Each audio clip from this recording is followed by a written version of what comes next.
You know, when I get these compliments for ICA that we have grown 2400% in mobile phone manufacturing, we were big importers and now we are huge exporters.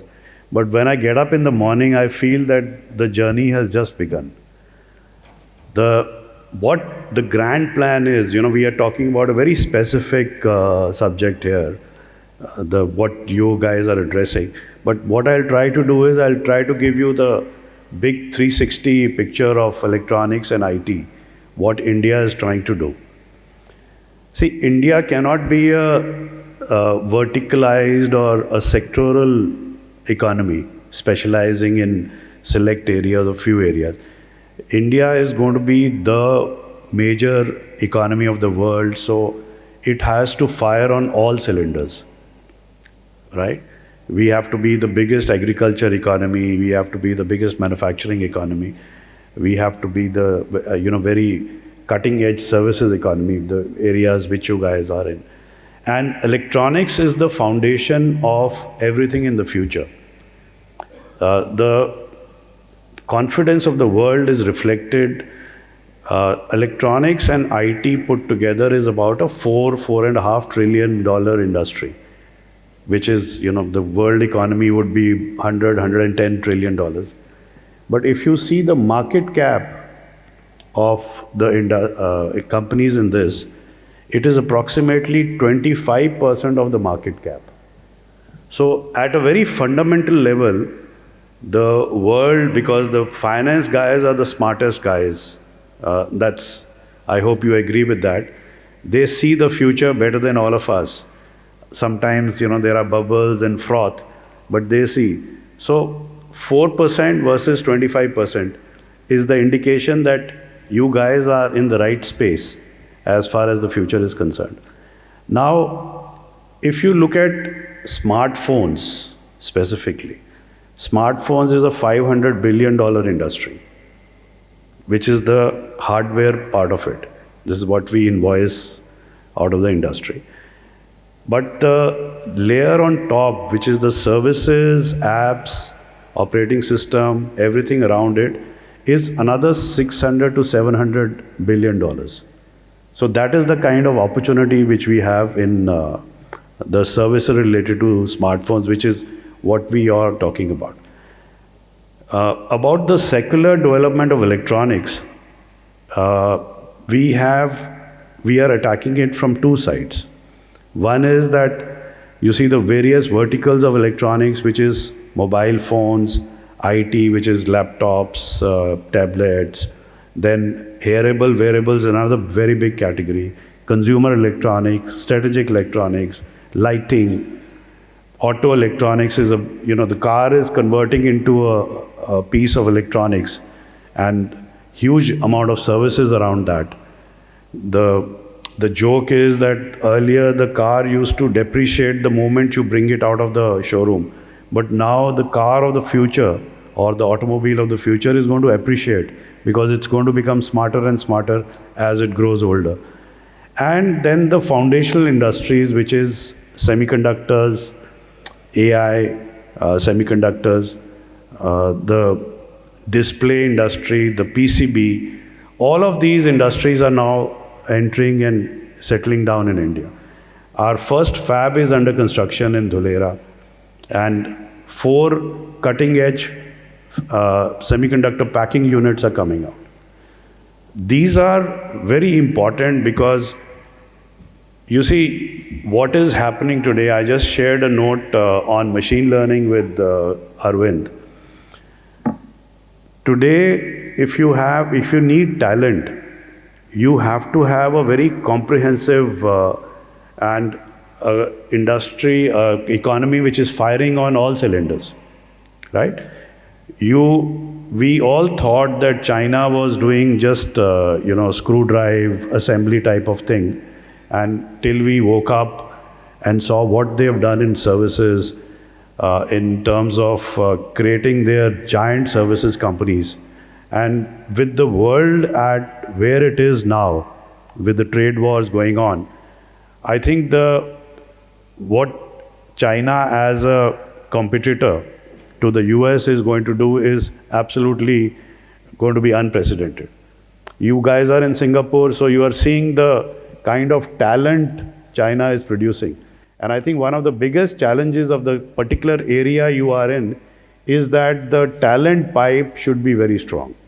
And for the talent pipe to be very strong, it's very important that we have the foundational industries, and it should be very strongly intertwined. You see, we claim to have 20% of the world's semiconductor design engineers, but we don't have even 10 semiconductor product companies, right?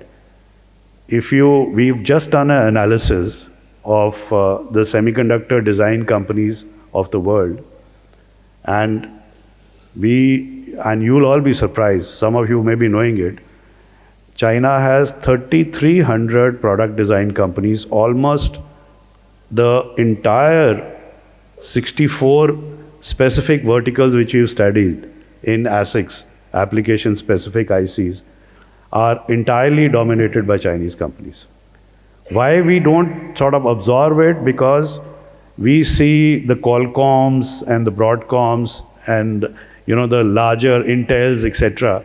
But when you go to specific areas, this is what we find is the situation. So that is another weakness which we have to sort out, that while the raw material is there, we have not been able to develop product companies. So our attempt is to develop 500 product design companies in semiconductors. So we have two forums. One is the Semiconductor Leadership Forum. You will be hearing about it soon. Dr. Randhir Thakur chairs that, the Tata Electronics MD. And we have a Semiconductor Design Forum, which is chaired by a very smart leader, Sandeep Kumar from L&T, where we are trying to grow these homegrown companies. Artificial intelligence is also something where we have to go much deeper. We are talking about the layers on top, but we have to get into compute, right? That there's nothing which should prevent us from doing that. It will require serious investment, but I think we will craft out a new way for artificial intelligence, GPUs, which will be more specific to the particular, you can say we will produce the ASICs, AI ASICs compute capability now. So that is another area which one has to work on. So all these things are going on at the moment. All these things are going on at the moment.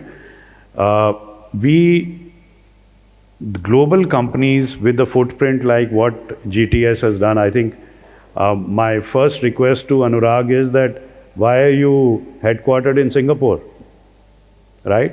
So it must be some weakness of our taxation structure or something like that which prevents companies from headquartering here.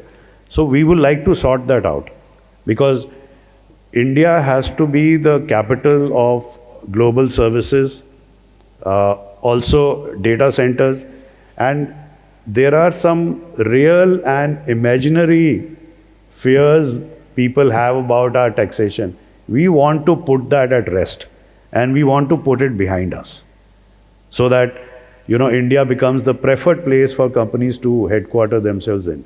Because the talent, this is your Matrabhumi, and the talent is here, right? Of course, there are areas which I mentioned, there are some gaps also, but the raw material is there. And the second thing which is happening is that we are, because of our public digital infrastructure, particularly UPI and Ayushman Bharat, we are creating a nation of very digitally enabled, almost 1 billion people. They may be at the bottom of the pyramid, but because they are finding tremendous value. UPI is, I think, the 8th wonder of the world. I mean, it's so incredible in terms of its power. And Ayushman Bharat, I don't know whether you guys know so much about Ayushman Bharat. I think in your presentations you must include what is the focus and the capabilities of Ayushman Bharat. And it's got a tremendous business potential for companies like yours also. It's interoperable now, but it's not resting in one particular pace. It's resting with the providers. So there is a big opportunity in that. Uh, I think I had what I had to say. I've said. I'm still here in the panel discussion. So anything else you guys would like to know about what all is going on in the minds of the government, or inputs which can enrich our policy making further, I love to hear from an audience like this. Thank you very much.